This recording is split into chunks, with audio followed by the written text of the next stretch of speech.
The 4 stages of gazing. Number 1 is your ordinary state. Number 2 is a dreamlike state. It's kind of like some bogakaya, it's like a dream. Things are not as real. You might have visions. It might be very blissful. That stuff like the lotus eaters, you might get addicted to the second stage. It can be very addicting. A lot of people get hung up on the second stage and spend a lot of time there. Maybe that's not a bad thing, It's not necessarily a bad thing. It's, but it's not stage 4. That's stage 2 out of 4. Just important to understand, this is stage 2. I want to get to stage 4. So if you're stuck in stage 2, you're not moving to stage 4. But it doesn't mean you can't spend time in stage 2 that's very powerful. And you can get to know stage 2, and it's closer to reality in a way. It's more who we are in a certain way. I mean, we're all 4 stages when they're just a unity. But knowledge of stage 2 is knowledge. It's not the highest knowledge by any means, but it's knowledge.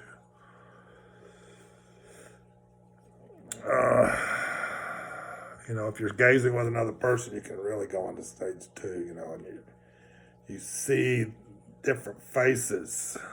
Taking psychedelics is a little bit like stage 2 in a way. A lot of people get really hung up in psychedelics. Get hung up at stage 2. You're gazing with another person, you just see their face change in different. It's like you knew them in different lives. You're seeing these different lives where you knew them or whatever. You see different visions of them, and maybe you have visions of stuff you did together, or feelings you've had, or emotions you've had in the past, different past lives, probably.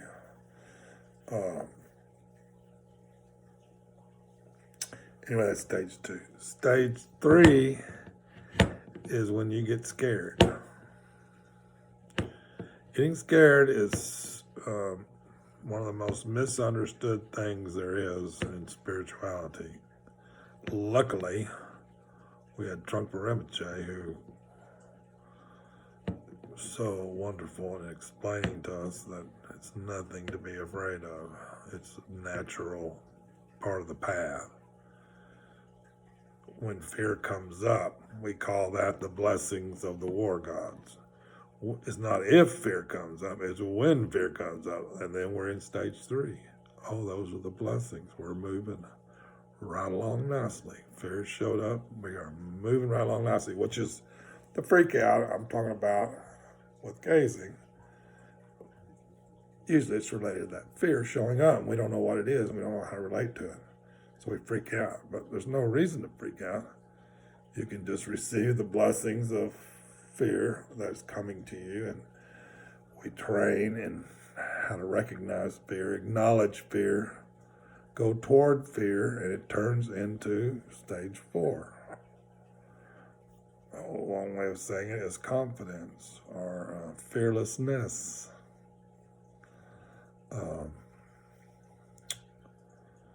Confidence. We become confident by not running from fear, but acknowledging fear and kind of going toward fear. And there's a big magic that happens when you acknowledge fear and go toward fear, then you become fearless. And that's big magic that not everybody gets to understand, and you get to understand it over and over again, You go into Bardo when you die, that's your big test. That's the big exam, final exam. Now we'll see how you do with the big fear. You've done pretty good so far, but let's take the test.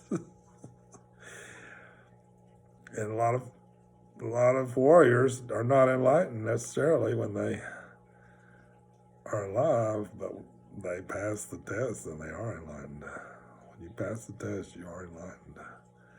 It's easier than getting enlightened in this life. It's harder to get enlightened in this life than it is in the Bardo, but it's also not unlikely to fail the test in the Bardo if you're not ready. If you have not dealt with stage 3, if you don't eat stage 3 like it's mother's love, it's going to be tough in the Bardo. So we want this stage 3. We want this knowledge of stage 3. We want to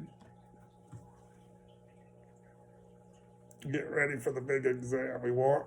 This is what we're doing. This is why we're here, So stage 3 is good news. Comes after stage 2 a lot of times. It's not bad. If we didn't kind of go into this rabbit hole, we would never get there, But you don't have to gaze to get all this stuff. It's all there,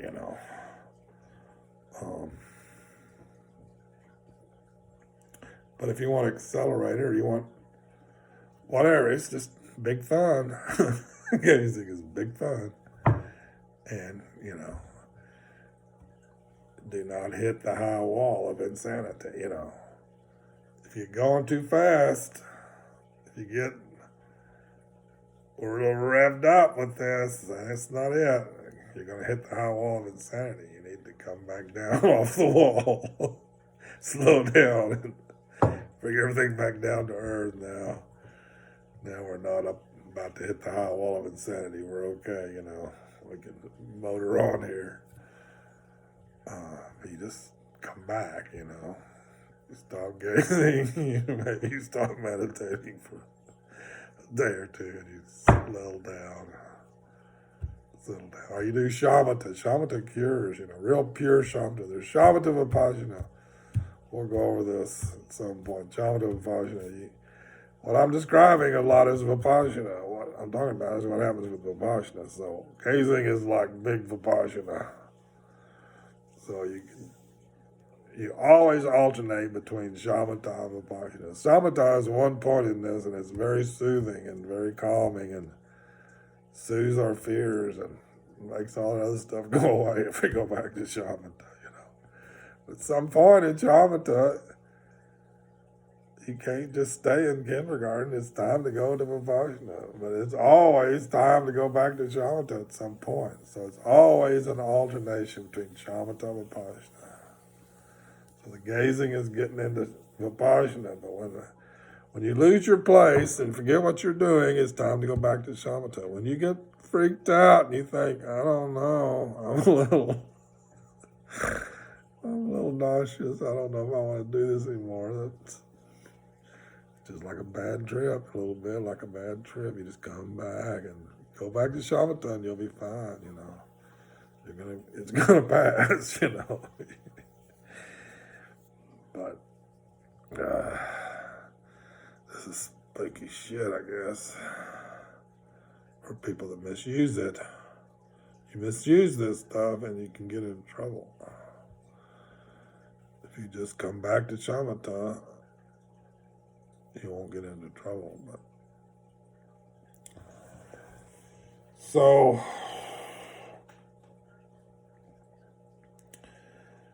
we were talking about meditation and technique. So as you move along in meditation, I don't know why I'm telling you all this. This is advanced shit, but hopefully I'm talking to some advanced people, and hopefully the new people will just take it with a grain of salt and not get ahead of themselves, After you've been meditating for a year, you start to raise your gaze, and you start to do more of the wide angle, the softening. More and more, you soften, and eventually your gaze, after 4 or 5 years, your gaze can approach the horizon. And that's gazing as well, especially when you soften your gaze. But then you just go back. That's vipassana, But then you just go back. You raise your gaze a little, gets a little hairy, you go back down. So you alternate shamatha vipassana. You learn some more tools, but you, You don't get ahead of yourself. And you just alternate shamatha vipassana, and the shamatha will soothe you and bring you peace, bring you back to where things are good. Nothing to be afraid of. Everything is good. Then at some point, shamatha, you need to flex your vipassana muscles a little bit. You just work it, you just work it, shamatha vipassana, you alternate. We'll talk about that more. You alternate shamatha vipassana. The gazing is very vipassana, but it's very, it can be very quick pass, especially with somebody that you can, and especially, really, what you really want to do with the gazing is you want to be sitting at your guru's feet. You don't have to be one-on-one. If you can get that job, that's great. Probably very difficult to get that job because he's not going to let you get ahead of yourself, But you don't need one-on-one. When he's teaching up there and you're down here, you just gaze with your teacher, and it is brilliant, It is unbelievable. That's number one. It doesn't get any better than that in a way. Maybe it would if you were with your teacher, but you don't need that necessarily. It's not any better than him on the throne teaching a room full of people and you down and you gazing with him. It doesn't get any better than that, I don't think. I never found anything better than that. Gazing with a consort, yeah, maybe, possibly. But no, it's not even better, it's just equal. It's one taste.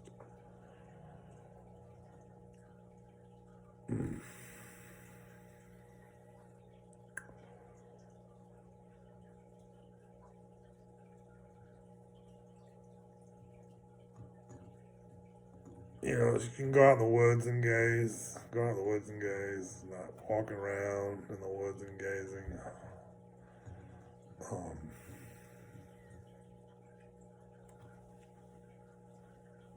Stuff might happen. I can't believe I'm even talking about this shit, but there's something called Vajra chains where in your periphery, chains of beads and stuff might start happening. That's a positive sign, but without a teacher, you're fucked, in a certain way. You better go get a teacher to get that far. Go get you a teacher.